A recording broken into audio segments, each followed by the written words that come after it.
I went there young. I growed up in that place.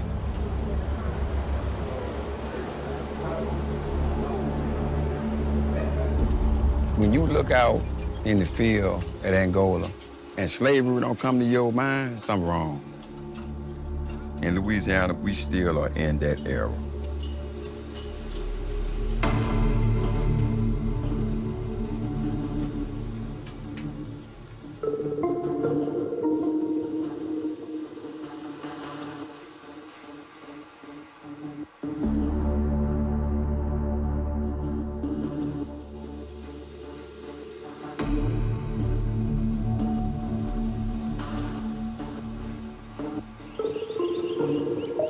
My name is Brandon Jackson. I'm from Shreveport, Louisiana. I've recently been released on parole after 25 and a half years. I have been free now less than 90 days.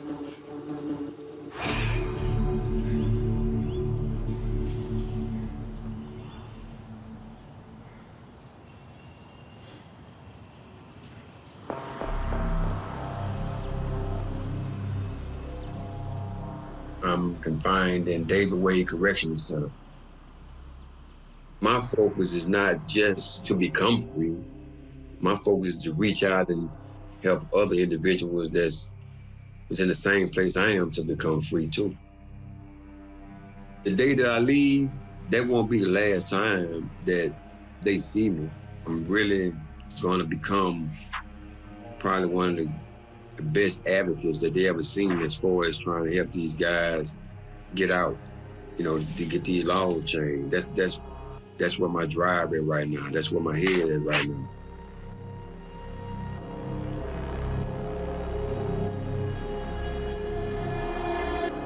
Well, you've been granted parole. Good luck, sir. Thank you.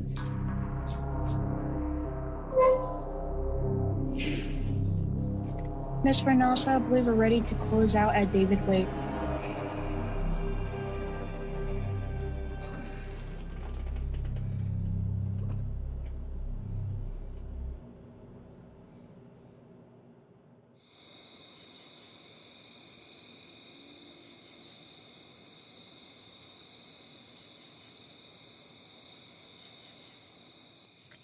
It still feels surreal. I still find myself waking up throughout the night around the times that they count inside the prison. A lot of times when I wake up, I just lay there. It still takes a minute for it to sit in. I'm a man of my word. I said I was gonna be those guys' hope. I'm gonna fight for those guys. And that's what I'm doing, because even though I'm out here, I'm still one of them. I'm packing an overnight bag to drive down to Baton Rouge to speak to two lawmakers. In 1996, I was found guilty in trial. The verdict came back. 10 voted to convict, 2 voted to exonerate. And that's what made my case what they call Jim Crow conviction. They're called Jim Crow jury laws. They allow a jury that is not unanimous to convict someone of a crime.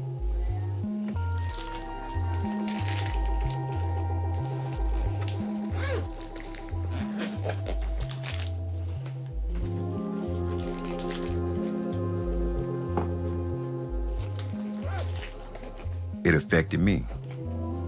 And you still have individuals in prison right now that's being affected by the Jim Crow law. Anything you want me to tell them that they need to hear? We got a lot of guys sitting down there, and don't just throw them away. It speaks from the heart. All right, I love you. About to get ready. You be safe now. Bye, baby. Be careful.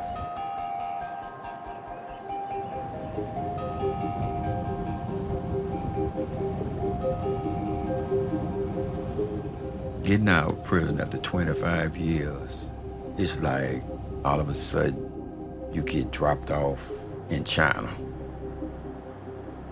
You don't even know the language.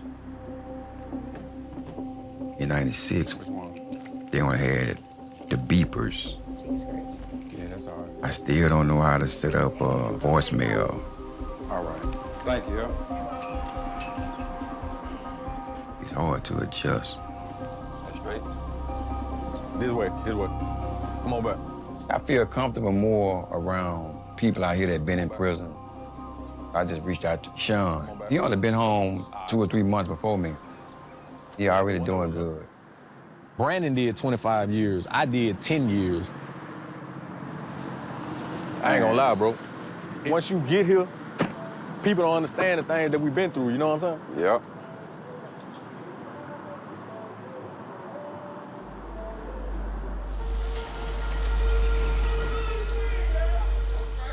Behind those walls, people are allowed to do some of the most cruel things to us.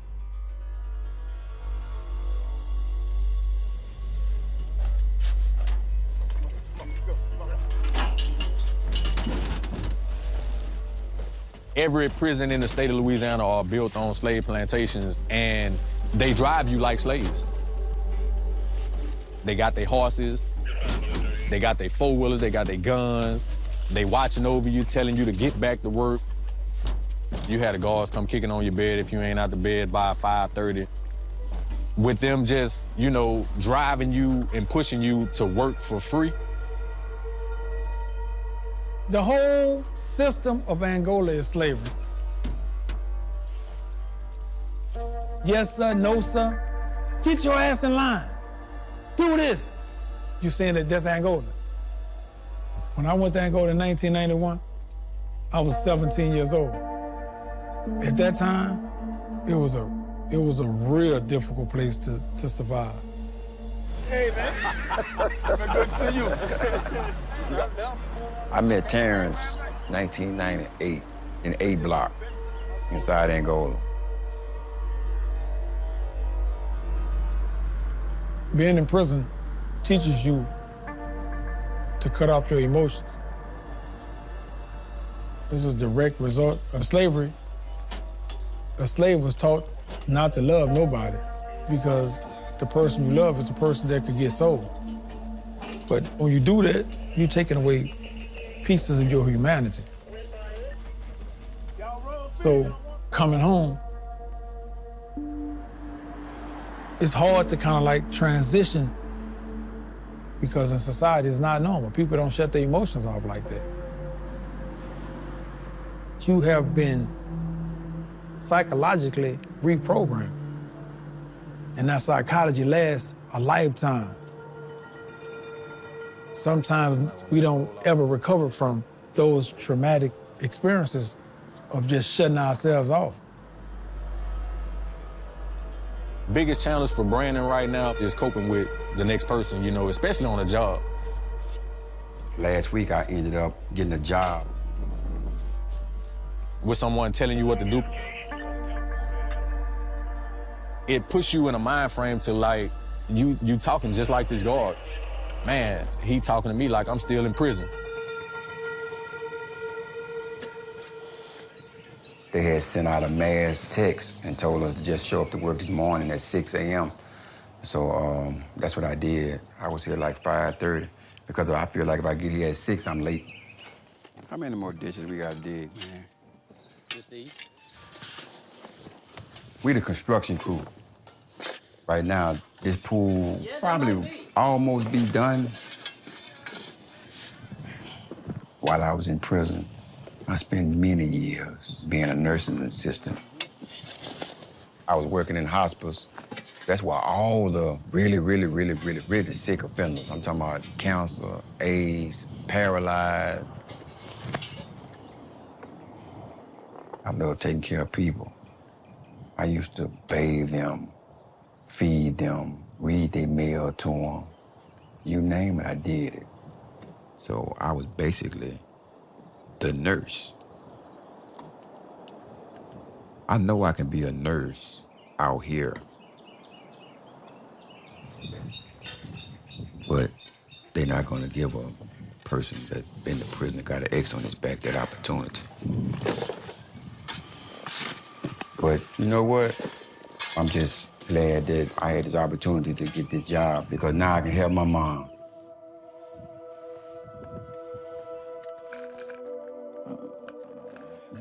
My mom, that's my everything. Yep. She overcame cancer, she beat it. COVID, she beat it. Heart attacks, she beat it. Every time, whatever she went through, the first thing she used to say that she ain't going nowhere until she see me come home. Don't put that in the bed, I done told you. Oatmeal raisin. Okay, put that in the kitchen. Let me get that Because plate. if you put them in here, I'm going to eat them. Take your medicine. I need a little more sugar. Uh-oh. You know, Thank you, darling. the only thing that I was afraid of was losing my mom while I was incarcerated. Brandon lived in fear every day of having to suffer like I did. I lost my mom and my father while I was in prison. So in prison, Brandon became a workout dude, turning everything off to survive. He was able to wipe away the emotions that's required of a hard person, because you gotta do it. Because if you don't do it, you're gonna suffer in a way that you don't wanna suffer in prison. Now he's back in society. He has his armor. Brandon shields himself behind his bulk. I think that he's trying to find his niche. Where does he really belong? He's gonna keep going until he finds where he fit in.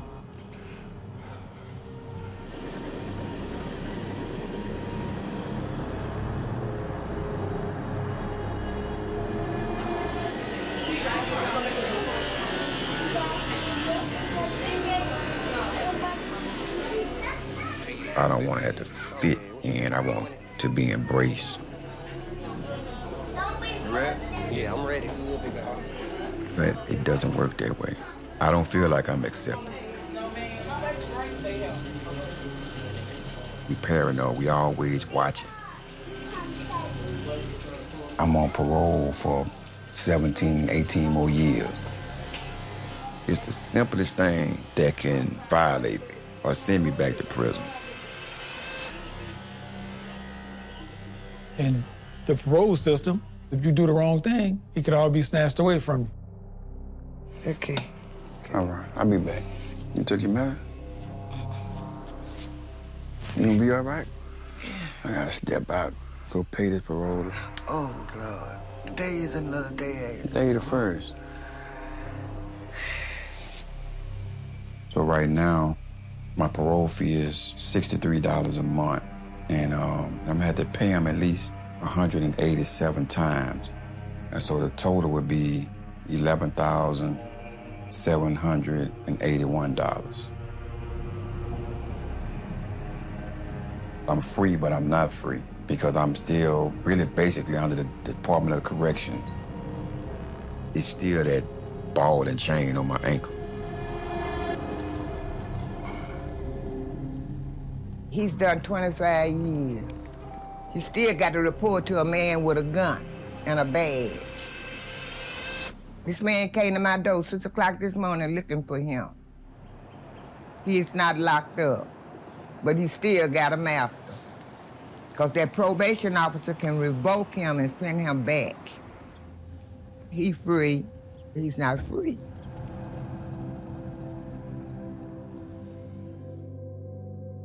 You don't bring your child into the world to become a prisoner.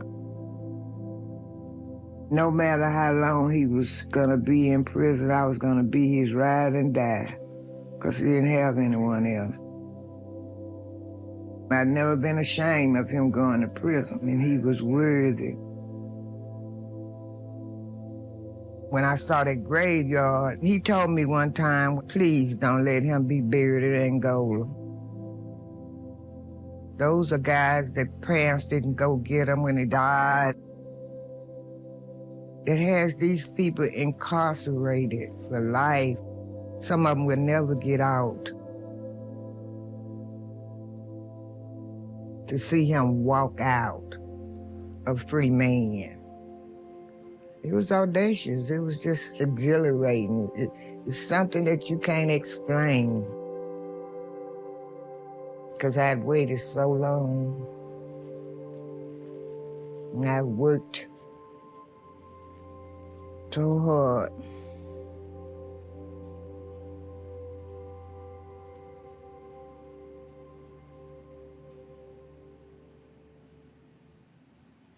I must become weak. I must become weak. And we must never lose sight of our goal. And we must never lose sight of our goal. I am outstanding. I am outstanding. Because outstanding is all I know to be. Because outstanding is all I know to be. I am outstanding. I am outstanding. Here, there's really no support for a person coming home. So when a person can find it, they're gonna feel the power of it. What the group say? Yeah, open floor. Brandon did 25. Jolie did 47. Cece did 41. Bard did like 36. Stephanie did about 19. I did 30. And I did that as a 16-year-old kid. I know more about prison than I know about society, and that's a sad thing. When you do the type of time that a lot of us done did, Yes. that take a mental effect on you. I don't care how strong you is. You guys have been through mental and physical trauma. I got very lost in there, and I was a very ugly person. I was very ugly, and it's scary. I was scared to get ready to come out here in the free world society. And when you come to this group, you know, anything that you're going through that's hard, we really get it. I don't know how to love. I don't know how to show the love that she wants. I'm not used to it. So that's what I struggle with my old lady. I had these 12 calendar years. We stopped at Taco Bell. So I was in the bathroom so long, y'all, till my daughter said, "Mama, are you okay?" And I said, "How you flush the toilet?" She said, "Oh man, Mama, you've been gone so long. Just get up." And it flush on its own. It may not be the toilet and the cell phone that you don't know how to work, but it's some type of issue since you've been out that you couldn't relate to. The real re-entry is being able to pick up the phone and say, "Man, I'm scared, like I'm having a hard day. I don't understand. I don't even much know what these people talking about when they say go online and fill out your application." Right. What they mean, go online? Y'all just like me. We free, but we not free. Man, look, it's the small things. Being able to just go outside and stand in the rain.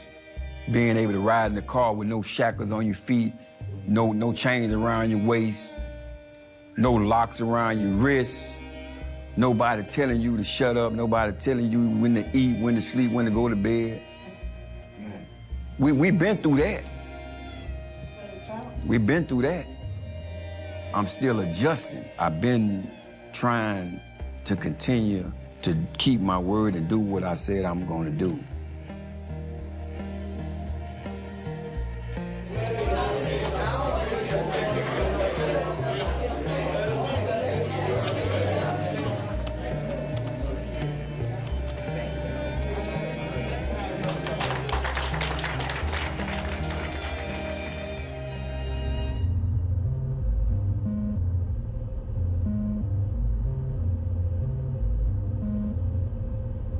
"25 years in prison.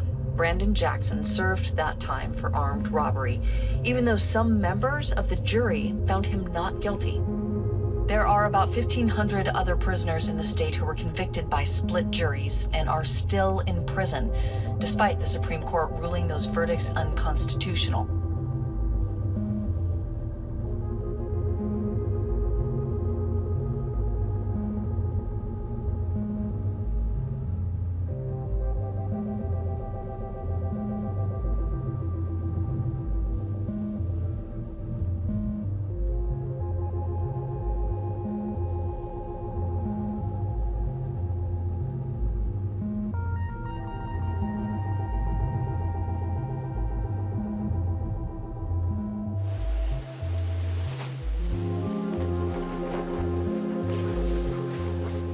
When Louisiana lawmakers created the Jim Crow jurors in 1898, they wrote, "Our mission was to establish the supremacy of the white race." That's what they wrote. And it did what it was designed to do. We still have the highest incarceration rate in the world. These laws need to be changed.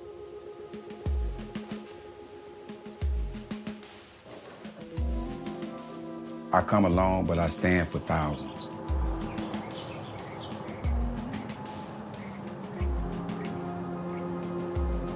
How you doing? I'm expecting about 30 minutes to an hour of talking. Right. You gonna question them too? I think I'm gonna talk to them a little bit as an intro, and then I think I'm gonna turn it over to you. From our calls, it sounds like you were the best teller of your own story, and so I'm gonna let you do that. Okay.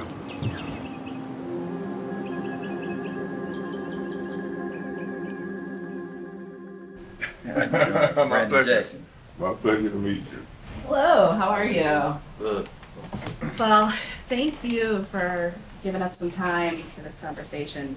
Brandon has a non-unanimous jury verdict and has recently been paroled and wanted an opportunity to talk on behalf of himself and the others who remain in Louisiana's prison system with these Jim Crow jury convictions.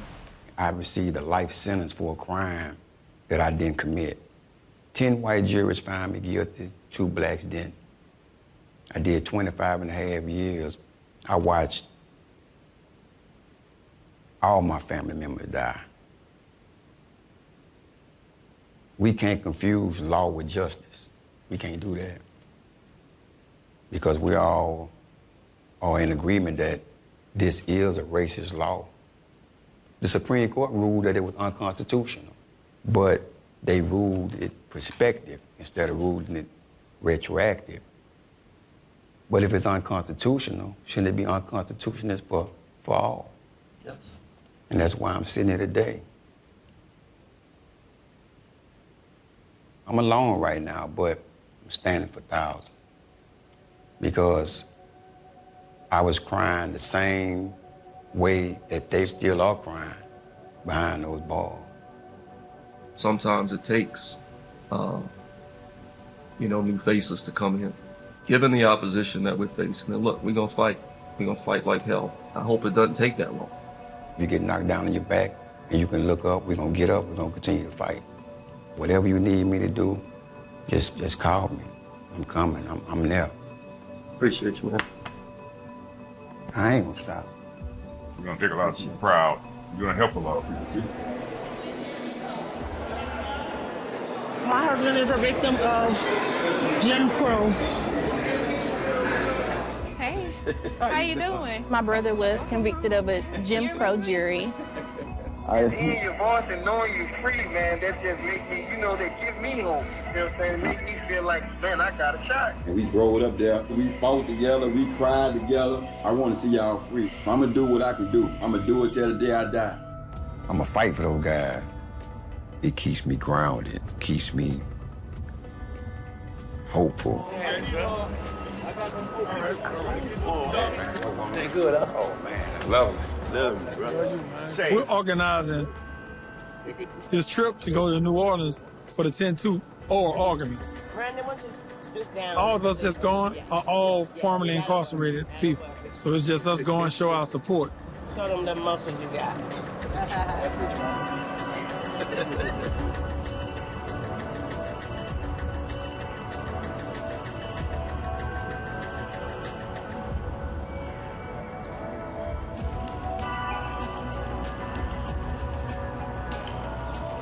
The court already declared these Jim Crow jury laws unconstitutional.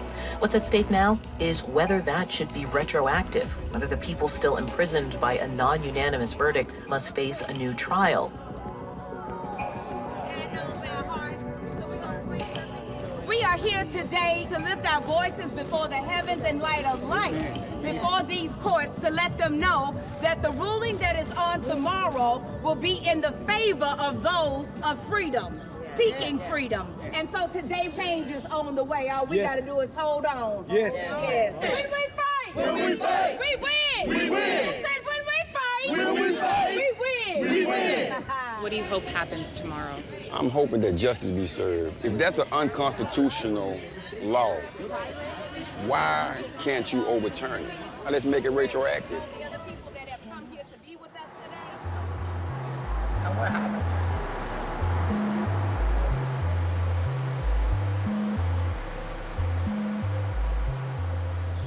Good to see you. How are you? Yeah? I'm so glad to see you.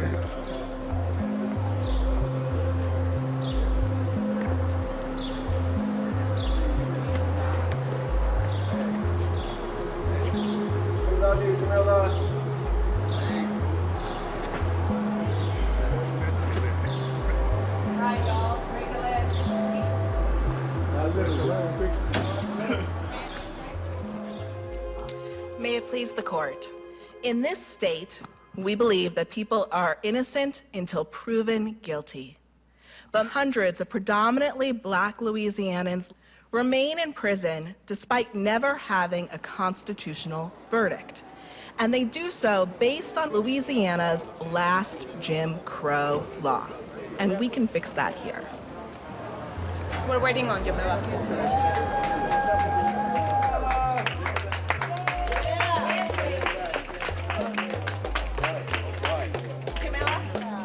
Today, the Louisiana Supreme Court heard State v. Reddick. Nearly 100 years after the 1898 Constitutional Convention met for the purpose of ensuring the supremacy of the white race in Louisiana. And hopefully today we're able to right that wrong.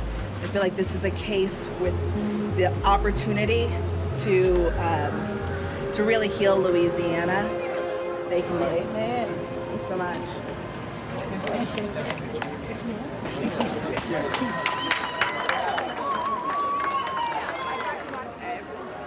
Jay, you ready?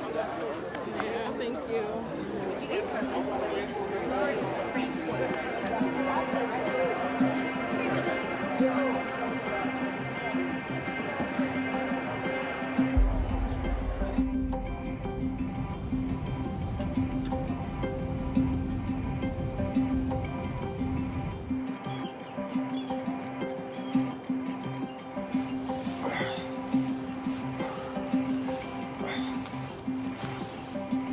Five and a half years in prison.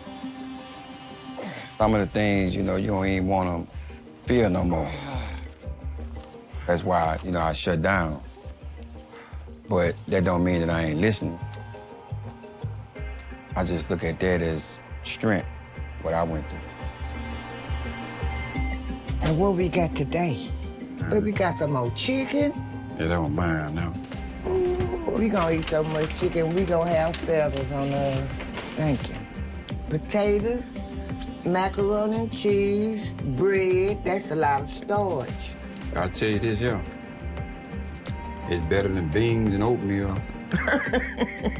The way I look at it now, I can get up and go kiss my mom, make her coffee, hear her fuss. I'll put this up. That just means that God ain't through with me. Okay, baby.